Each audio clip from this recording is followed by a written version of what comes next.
So just a few days ago, Dave Lee on Investing hosted Tom Nash on his channel and asked him some fantastic questions about a lot of other things, but mainly Palantir. In my opinion, Tom Nash actually did a pretty fantastic job of explaining a lot of the stuff. But I think there was one question about data, and it was a really good question. And I think Tom Nash could have went in a little bit more detail. He did touch on the main parts, but he continued to go on to other points, which actually, they're really good points and probably explained it much better than I could. But on this one point, I wanted to see if I can chime in and add something to the conversation here. And the only reason I'm doing this is actually support what Tom Nash actually said, because I don't want people to say it's surface level. I know the interview with Jackson, people were very upset with the way that he answered it, even though I thought he did a good job as well. So I want to support Tom in this case. And, Dave, if you're watching, I hope this gives you a little more insight into that exact answer for the question that you're asking and helps clarify things a little bit more. Before we get started though, just real quick, I'm not an expert. I've done a few machine learning, some AI work here and there. I had a startup that had something similar to do with this. It failed miserably, fell on its ass. And what else? I don't work at Palantir, so don't ask me that. I wish I did, but I don't. And of course, as always, guys, this is not investment advice. You already know what the deal is. This is really just to help you research and build some conviction if that helps in that way. If there are any data folks out there, and if I'm wrong, feel free to let me know in the comment section below. But anyway, let's get started. The basic premise of the question was that Palantir doesn't collect data, right? So why would you invest in a company that doesn't collect data? Why wouldn't the value be better if you invested in a company that does collect data instead? So why would you sit with a company like Palantir when you have other companies, I'm assuming something like Facebook, Google, who actually hold the data, including Tesla? They hold the data, like they have the data and they can do work on it at any time they want and things like that, right? So that was the premise of the question. If you guys want the full question, I'll put a link to the video in the description below. Feel free to take a look. It's a fantastic interview. So here's the thing, guys. Tom started off great with this point, which is you don't actually have to be owning the data for you to have access to the data. The access to the data is really the important part, and that's the thing that Tom said. And I want to bolster this fact. This is very true. So here's number one issue with data.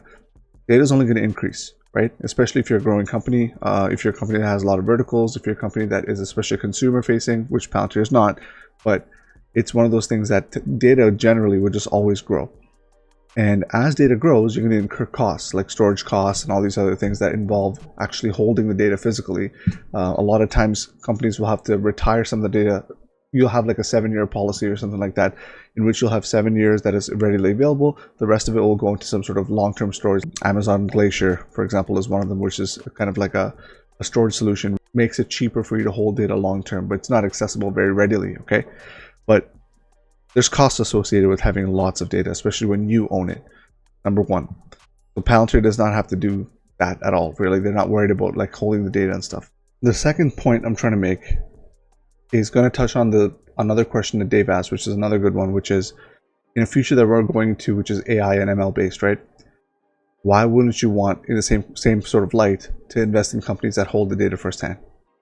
Again, general gist of the question. If you want the actual question, go watch this video. Here's the thing, guys, okay?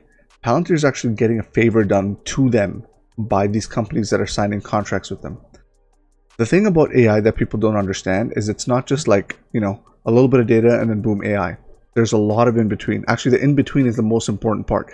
Tesla, a company like Tesla is working on this. Now, Tesla, Google, Palantir, maybe a handful of companies, I think, are going to be able to achieve this stuff. You can have Palantir, Google, Tesla all have their own some form of AI or some form of advanced machine learning, actually do similar things, but yet still be different in multitudes of ways. Tesla's working on artificial general intelligence. Palantir is working on a different form of AI. Like there's multiple variations here, and it's a very nascent field. Okay, so let's just get that straight first of all. But Palantir is getting a massive favor done to them because they already have these categorizations. See, you guys got to remember, Tesla, when they're pulling in this data, they have a treasure trove of data. Yeah, they have a massive lead compared to their competitors, but they need some way of categorizing, segmenting, or like they used to call it, labeling the data. And that's why now they have an auto labeler basically that removes human labelers and actually just auto labels, which is, by the way, a fantastic feat. Okay, but that part is the hard part. The hard part isn't the data. Like Tesla could do that segmenting and they could do the labeling even if they didn't own the data, right? If they somehow got the data from somewhere else, they could also do the same thing. It's just a thought experiment. Think about that for a second, right? Yeah, for a company like Tesla, which is basically one step before the consumer, they might have to pay a lot of money to actually get that data, for example, right? That's probably why Mobileye and stuff is choosing to be a supplier. Now, when you go on the Palantir side of things, they are the engine. They are the people that are going to take this data and deliver it into some sort of a human readable product, human readable, actionable item, so to speak, okay, if you will. So for them, it's a different equation altogether. For them, these companies are basically willing to hand them their data. They're basically lining up and saying, here, please take our data. We don't know what the hell this is. Please take a look at it. Now, most of these companies already have existing processes and pipelines that do categorization and labeling and all this other stuff for their data. Not for AI, of course, not for machine learning, but they do have these categories. A lot of times these processes are called ETL and ELT processes, okay? Not the only ones. There's other pipelines and stuff you can write. But just generally speaking, in these circumstances, Palantir is getting the refined data set. Like in the partnership with Canadian supply chain, they're partnering with Martin Re, but they're mainly really getting their data from Think Data, most likely, who basically do the categorization and sort of like filtering of that raw data set into something that's a little more structured, which then goes into Palantir, does a whole bunch of stuff on their end as well. So you guys got to remember, Palantir is trying to get to the point where they're able to train their models to say, okay, how fast can we get from raw all the way to some sort of actionable product? That is the goal of their product. Their goal is not to sit there and collect data and be like, oh, we have a data lead. This is not the consumer space. This is the enterprise space. You don't want to be holding that much data. Another value added in the space is now that they already have this filtered and segmented and categorized, labeled, whatever data, Palantir can provide their expertise in terms of setting up ontologies on top of this. See, before Palantir is even entering these companies, these guys are already doing certain things, right? When they're doing these things, they have a certain operational level, right? So let's say they're operating at, I don't know, 60%. Just an example, right? When Palantir comes in, they're able to apply their ontology on top and basically say, okay, we're going to take your data, we're going to provide this ontology service and let you see what it really is, okay? Existing stuff. This isn't something that Palantir is coming and doing new outside of the modeling. And just this part is going to increase their efficiency so much from just stuff they already do. You guys see what I'm saying here? It's like, in this exact example, Palantir is basically like a trainer and these companies are like athletes. The trainer is not going to attach a mechanical arm or something. The trainer is just going to tell you how to shoot the ball. The trainer is just going to tell you all these little tips and tricks that make you a little bit better. Think of it like that in just this one instance. That's just one part of their business. And the thing is, this part of the business is what actually makes them so palatable in terms of a service, because just this part, you can onboard them within a span of weeks, within a span of maybe a month. You onboard a full suite of Palantir products into your entire enterprise. This is like big company I'm talking about here, right? Another thing is, before we move on to the last point I want to make here, it is very important to note that when it comes to machine learning and AI, so the algorithms need to be trained on this data, right? In which case, after the filtration happens, each scenario is basically weighted, for example, right? Tesla does this too. There's a weighted portion of it saying, okay, if this is the result, then it's weighted a certain way compared to another one. Now, this step is important because before you can even get here, you need to have like variations of things in your data set itself for you to train on. If you have the same kind of data, then yeah, your AI and ML will be really good, but it'll be really good at doing one thing, right? Or a small subset of things. This could be beneficial for something like edge computing, for instance, right? Yeah, maybe that there's a benefit there.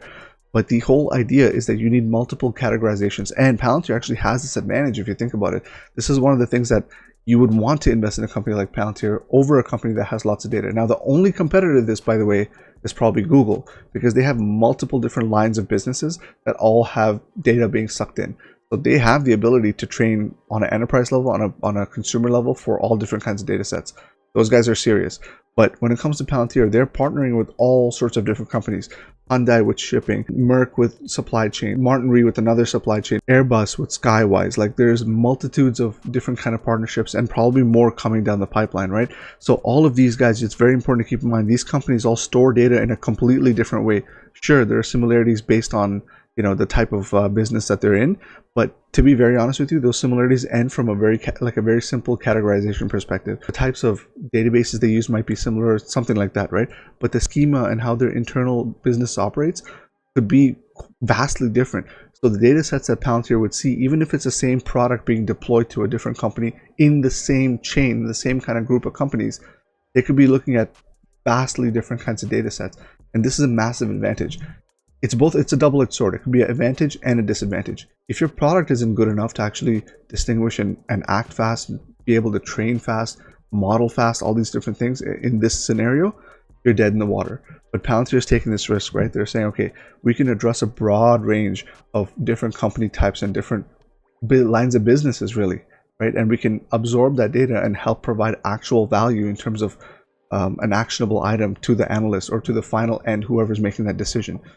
If they're able to do this, and it seems like they are able to do this, then they really have a platform that is quite agnostic and can perform at really any level. That's really key to understand here. The categorizations of data, like that, they're working with the flight data from Airbus, they're working with the supply chain data for semiconductors from Merck, other supply chain data from Martin Re and Think Data, and on top of that, there's the ontology layer, which looks at these data sets in a different way. Anyway, let me just end with this last point here, right? This is a really crazy thing. This whole time we just talked about stuff that Palantir could do right now with companies as they currently stand. There is going to be times when Palantir actually addresses all different companies in the same kind of chain. So in the sense of supply chain, they can address different companies and build products for different companies in that same supply chain, so that when they actually get there to that point where they're in multiple companies, their products talking to each other is just Foundry talking to Foundry, right? Do you see what I'm saying here? So the integration is going to be seamless. At that point, they can actually see from a top down the entire supply chain from like an eagle eye view, in which case they'll be doing their own modeling and stuff like that, right? The data still will not belong to them, but they'll be able to say, okay guys, like here's what we're seeing, and it'll almost be like a massive cluster of computers that kind of is almost self-governed in a way, using Palantir as a operating system. If you can think of that as a future, and that's what I'm thinking of as a future, the sky's the limit for this company, guys. So I don't know, let me know what you guys think in the comment section below. If you need me to further explain some of this stuff, then let me know. If there are any data engineers out there, feel free to let me know how I did in the comment section below, man. I'll catch you guys later. Peace.